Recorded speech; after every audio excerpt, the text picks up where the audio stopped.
Man, do I miss the days of the Chevy S10, the Toyota pickup, the Ford Ranger. Heck, even one of my friends had a 5-speed manual diesel Volkswagen truck at one point. And even the short-lived Subaru Brat. Speaking of which, Subaru's about ready to drop a new truck into the market finally. If we can take these rumors as gospel, which guys always take it with a hefty dose of salt, but Subaru, alongside of Toyota, is about ready to enter the small pickup truck game. If you guys are excited to relive the past, if you're old enough to remember that anyways, from the 80s and 90s when we had small pickup trucks, I'm ready to relive the past. And man, hopefully Subaru and Toyota can deliver on this one. Shall we go down memory lane first? There were actually 2 generations of the Subaru Brat. In Australia, they called it the Bumpy. It had a 1.6 liter boxer 4-cylinder. You get a 3-speed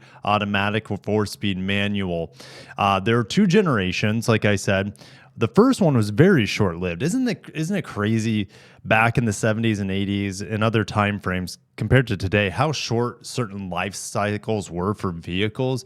Just 3 or 4 years here for the first generation Brat with the jump seats in the back. He did have buckles, but it was very much like an amusement park ride. It did exist in America until 1987, the Subaru Brat. It did come out in the second generation for the 82 model year. And it did continue as the Brumpy and other markets until 94. That was not the case for us, sadly. All right, probably due to the chicken tax, keeping this vehicle out of the United States. Now, the truck I'm far more familiar with is the Subaru Baja.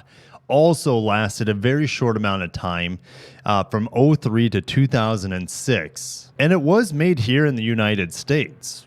Will this next truck be made? Sorry, the guys are mowing behind me. Now, instead of a 1.6 liter boxer, you had now a 2.5 liter boxer on this compared to the Baja. And you could get it in a turbo too.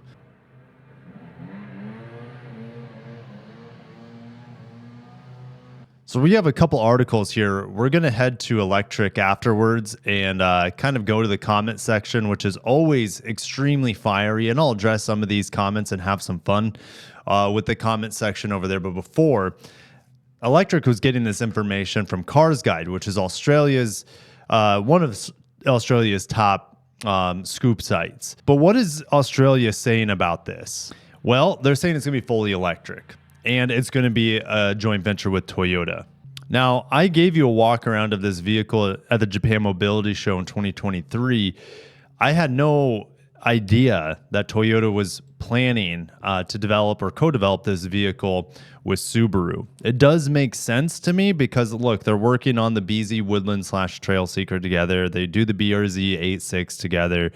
They're going to be doing, They obviously have the Solterra and BZ4X or the BZ standard. And then you have a 3-row EV coming out of the Kentucky plant soon. All right. So we know that their EV development is literally hand in hand. And they're just essentially rebadging each other's vehicles and giving it unique styling on the outside. But on the inside, it's very much the same car with different badges, different steering wheels. All right. So we could absolutely see a Subaru variant of this. How do I feel about the rumors saying that this is fully electric? Well, it depends. If it comes out 300 miles of range, around $50,000, which it's possible, and if it's built in the United States to avoid tariffs, then it makes tons of sense. And we know how powerful Toyota's new e-axles are. Watch my review of the BZ all-wheel drive for the 2020. Are we 2025 or 2026 model year in that? I already forget. But the refreshed BZ dual motor is fast as heck. That's all this truck would need is those next gen e-axles to have that sort of power and torque and acceleration and have a really big battery pack. It could stuff in something much larger than what we see on the BZ. The BZ has like a 74 kilowatt hour battery, if I remember right. They could put an 85 kilowatt hour battery in here or bigger and get 300 miles of range. But of course, prices will go up if that's the case. All right. If this is built in Japan, it's immediately not going to come to the United States unless they also make it in the United States. Since Australia is getting this news piece here, it makes me wonder that it could very well be built in Japan, which means it would have no shot at making it to the United States, like I said, unless they also have parallel production lines in Indiana for Subaru and Toyota, because Subaru's plant in the United States is in Indiana, but they don't have like production capacity available there. Toyota doesn't really have production capacity available unless they built it at the Alabama plant, but that's a Mazda joint venture. So this vehicle being a joint venture with Subaru doesn't make sense there. They could open up maybe some production in Kentucky since they're taking the ES out of there. That's a possibility. But I would much rather have a hybrid variant of this. And in fact, I wouldn't be surprised if Toyota was able to do both, a fully battery electric and a hybrid and a plug-in hybrid. That would make sense to me. Let me know if what kind of powertrain you would want in this electrified truck. There's no way it's going to be non-electrified, but battery electric, hybrid, plug-in hybrid, I would like to see it all. Toyota has all that technology, and there's no reason they couldn't somehow put that in here, or at least have an e-Rev if they're not going to give it like the RAV4 plug-in hybrid powertrain, for example. But when I see this image in the press documents, even though we're at the European newsroom, this is California, 100%. This is California mountains, 100%. There's no way this truck is, or at least this design, wouldn't come to the United States, in my opinion. All right. But again, this was pre-tariffs, but the chicken tax still existed when this vehicle was announced. So they have to have plans to produce it in the United States, in my opinion, in order for this truck to make sense. Now they're saying Toyota's electric Ute was confirmed earlier this year in a presentation by Toyota Europe promoting their multi-pathway approach, but we need to pump the brakes here. So in the middle here is actually a car we don't get in America. That's mainly for Europe and India. This is the Urban Cruiser EV. It's based off the Suzuki Evitar. It's actually, I think, made in India and exported from India to the European Union, okay, and other markets. But down below, they have these very accurate silhouettes of cars. Well, I knew this was going to be the BZ4X Touring, but it was renamed the BZ Woodland for America. And that makes sense. It is a touring model. It's a wagon. All right. Over here is the Land Cruiser SE. I also debuted this vehicle at the Japan Mobility Show. But this truck right here, fully electric, is not the same silhouette as the EPU. And as you can see here, it is not the same silhouette as the EPU, in my opinion.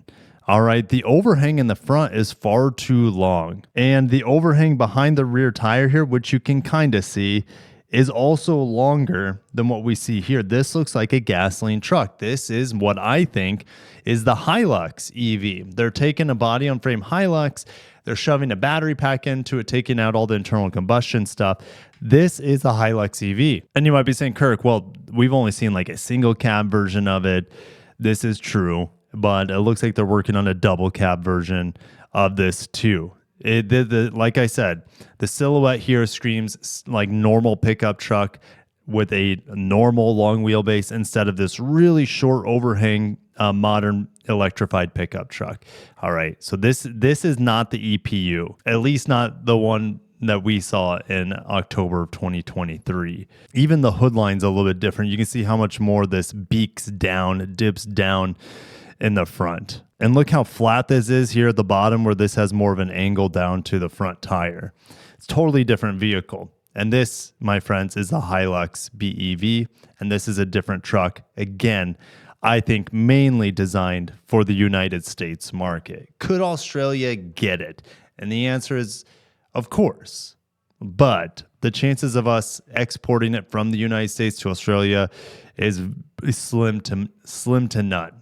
All right, they would have to have co-production in Japan too. This truck could break the market, just like the Ford Maverick, in my opinion, has broken the entry-level market. Now, this would not be an entry-level truck, right? We know electrics are expensive, but if it's about the same footprint of a Maverick, that would be fantastic. All right, so speaking of Ford Maverick, How big is this truck in comparison? All right, so we do have actually dimensions of this EPU, assuming it in production form, it's going to be about the same. All right, so if we just look at wheelbase, 3,080 centimeters, the wheelbase here is a lot longer. All right, we're almost 300 millimeters longer, but it's a BEV in theory, so it has to have a longer wheelbase for the bigger battery. All right, what about total length? We're at 5,070 centimeters. It's exactly the same length as a Ford Maverick. Is that like by chance, or is that by design? Holy smokes, I didn't realize how close it was, and well, how identical it was to the Ford Maverick in terms of length. That just blew me away. Now, we know BEVs are pretty wide. All right, do we have width? We do. 1910. The Maverick is much more narrow. It's 1840 in centimeters. All right, and height between the two. Do we have a height? I don't know if I have a height dimension here on this graph. Let me pull it up. Height for the Maverick is 1745. So the EPU is a little bit lower here at 1710. So length is about the same. This Toyota Subaru truck is a little bit wider and a little bit shorter. Doesn't have quite as tall of a roof. It needs to be a little bit more aerodynamic. All right. So it makes me wonder about headroom. The Maverick has tons of headroom. I feel like that cabin's really roomy. All right. And of course, the longer wheelbase here to stuff in a big battery pack. So holy cow, I didn't realize it was literally the same length as a Ford Maverick. And that, to me, is a great sign. We need more small pickup trucks. And this has a mid-gate, too. So you can fold down, well, if it makes it to production, you can fold down that, bed barrier between the bed and the passengers and have more like a longer bed. And that's one of the things of Ford Maverick. That's one thing I'll ding it for. Yes, you can fold down the tailgate and have a tailgate extension, but a mid-gate extension is great. And you can see the EPU also has a tailgate that not only folds down, but also can act as a bed extension, which is quite amazing. So this truck needs to come out. You can tell there's been a lot of engineering and thought going into it. And if it doesn't come out, it's a huge misstep from Toyota and Subaru, in my opinion. I don't care the powertrain at this point. The functionality in terms of the flexibility, I should say, of this platform should make it, and they should have an E-Rev, a hybrid, and a BEV variant. So let's head on over to the chat room on the same topic over at Electric. I think most people actually are kind of excited for this vehicle over in Electric's comment section. But there are a couple stinkers. So this person says an EV in a body style has been a complete failure for EVs so far, trucks, from a company that has only made one low-selling EV so far, the Solterra, and helped by a company that hates EVs, Toyota. I don't think it will be a big success, but I appreciate every new EV that hits the market. Yeah, I'm not going to tackle these last two because people are going to believe what they want about Toyota in EVs. But an EV in a body style has been a complete failure. Nobody has a small pickup truck BEV. It's not a complete failure. Okay, it's because no one's doing it. Everyone has these massive trucks, gajillions of pounds, that are not fun to drive, that are heavy, that are expensive. Do you need help? I beat Reggie in Mario. Okay, well, enjoy it because she's probably going to beat you in a little bit. One of my younger daughters beat one of her older sisters in Mario Kart and had to tell me. So it's a summer of smack talking and Mario Kart World. We got that Switch too, you know. I couldn't say no to the kid. Actually, I couldn't say no to myself. I'm the one who really wanted it. Anyways, an EV in a body style is a complete failure. Again, small trucks have not been attempted in a BEV form. And that's why I still have a deposit on the slate. I want a simple, bare bones, practical, for my case usage, an affordable truck.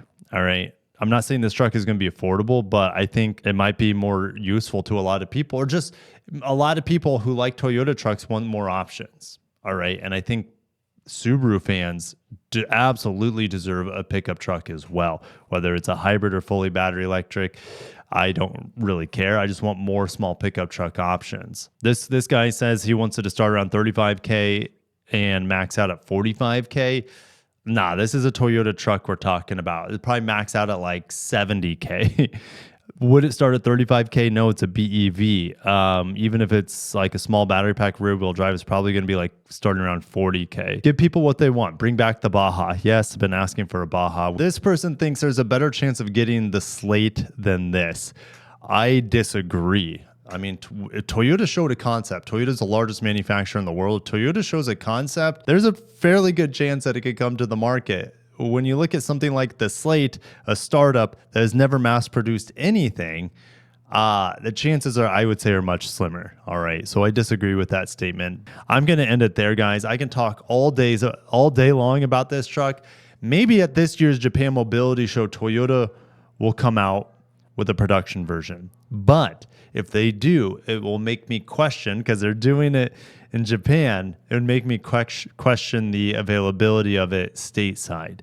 But again, with these pictures, it's really designed for the United States market. And maybe, who knows, maybe the United States design team had a part in designing this truck. I sure hope so.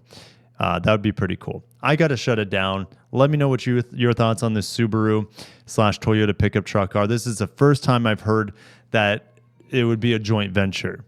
But it doesn't surprise me at this point. I said Toyota needs to make a small pickup truck, and they need to team up with someone to make a better business case out of it. What better way to do it with Subaru? All right. Hey, and if it's a hybrid, I wouldn't care. I was going to say I wouldn't mind Subaru's hybrid powertrain with a Boxer, but I'd rather just keep it simple, keep Toyota's hybrid powertrain in here. But Subaru's all-wheel drive is superior to Toyota's, at least when it comes to hybrids. Anyways, thank you for watching. I'll catch you guys in the next one. And I think as rumors and stuff keeps coming out on this, I think this truck is gaining more and more momentum. All right. I'm about 70% sure it's going to come out. Thank you guys for watching. I'll see you in the comments. Have a great day. And may the gods of small trucks smile upon us. Peace out.